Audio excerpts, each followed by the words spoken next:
que a Capela Sistina pode nos ensinar sobre liderança? Eu vou dividir isso com vocês a partir de uma experiência real e pessoal, em carne e osso, sobre uma viagem de férias que eu fiz. Certa vez, combinei com minha esposa de marcarmos umas férias, umas viagens para Roma, e o grande objetivo, conhecermos cultura, arte, já que Roma é um museu a céu aberto. E nessa viagem fizemos uma série de programação de visitas a museus, né, e sempre intercalando com bons vinhos e boas massas, mas na grande expectativa, né? Deixamos a última visita agendada, conhecermos a tão sonhada obra, O Juízo Final, de Michelangelo. E a cada dia que se aproximava, a minha ansiedade foi crescendo, né? O tamanho era a grandeza e a quantidade de ingressos comprados, a dificuldade de filas e agendamentos diante de todas as obras. E eu olhava para aquilo e imaginava, poxa, eu já vi tanta coisa bela e bonita, eu imagino o que está por vir, né? A grandeza e a beleza dessa obra. E chegamos muito cedo no dia agendado, viagem programada, né? A visita guiada, e fomos nos encaminhando, e a cada sala que passava eu ia vendo os afrescos, as outras pinturas, e fomos chegando à nave principal da Capela Sistina, e quando eu adentro a ela e eu olho para aquela pintura majestosa no teto, vem aquele semblante de total, né, ignorância que efetivamente me constituiu como um espaço de distanciamento da obra. E eu me vejo completamente frustrado diante da minha expectativa. E eu penso, mas é só isso? Falam tanto da grandeza dessa obra, da beleza dessa obra. O que tem de mais? Eu já vi tanta coisa mais bonita, tanta coisa mais grandiosa. Isso foram frações de segundos, até na minha ignorância, confesso a você, eu ali, né, comecei a ouvir muito tranquilamente o que o guia revelava sobre a história daquela obra. E é interessante que a minha postura foi mudando, o meu semblante foi se modificando enquanto eu ouvia, enquanto eu praticava aquela escuta ativa. De início, diante da minha arrogância, eu me tornei grande diante da pequeneza da obra. E à medida que ele revelava a história, que ele trouxe o contexto social, político, né? Do contexto do Papa Júlio II, da diversidade de Michelangelo, dos 7 anos que ele levou para pintar aquela obra em condições mais adversas possíveis, né? Tendo que ficar deitado numa técnica de câmara escura, porque não podia receber a luz solar diretamente. E cada vez que ele trazia o contexto, né? O que é que aquela obra do Juízo Final representava, como um símbolo de esperança diante de uma época de trevas na Idade Média.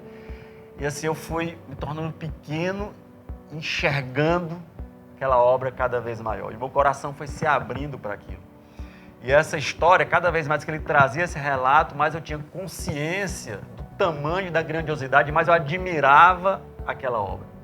E o que eu pude me dar conta como líder, né, talvez o grande aprendizado dessa viagem, dessa jornada que eu não esperava encontrar, é que nenhum artista se constrói a partir da objetividade da obra em si. O que é a beleza, senão o olhar do artista? E eu não consegui enxergar a priori beleza naquela obra, porque de fato eu não consegui me conectar com a história e com o contexto daquela obra. Cada vez que eu fui me dando conta do contexto, do entorno daquela obra, mais efetivamente aquela obra se fazia maior e mais bela diante da realidade que se apresentava. E o que isso fala sobre, né, o meu papel como líder? Todo líder produz obras no dia a dia. A obra não nasce pronta. A obra nasce de início no olhar do artista.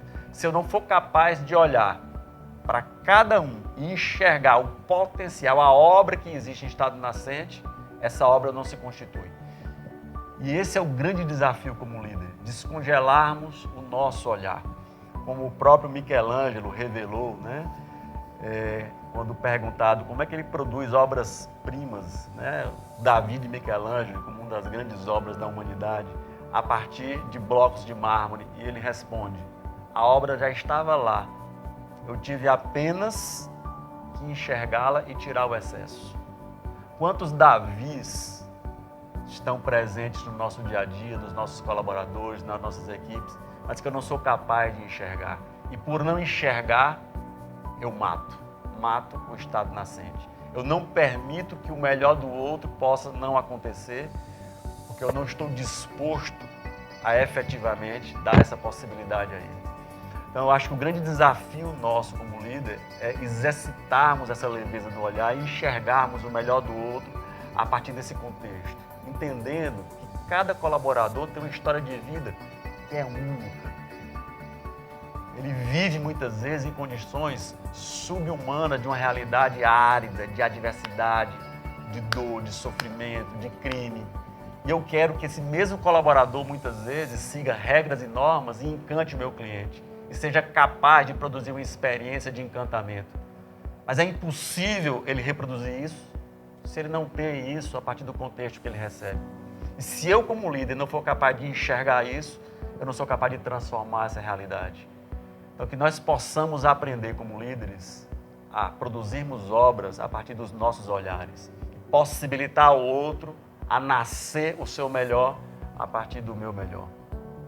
Lembre-se que a mente consente, o coração sente e a vontade transforma.